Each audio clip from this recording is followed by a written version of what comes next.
I went to another tool, mashed them together to be able to talk. Then I went into CapCut and I just put the talking avatar in there in a CapCut.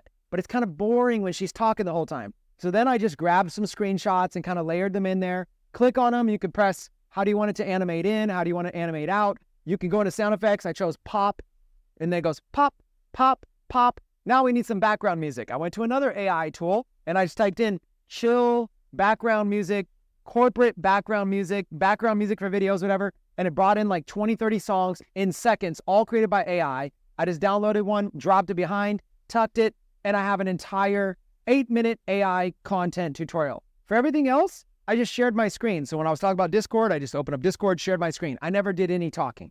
I never did any filming. I never had any microphones. I never had any cameras. I never had any lights. I never had any lenses. You think this stuff is cheap?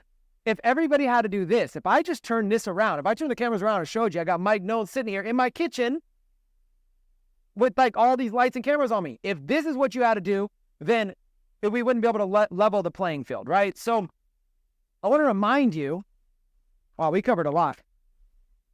I want to remind you here, oh my God, how much did we do? Yeah, there we go. Look at this, fear, right?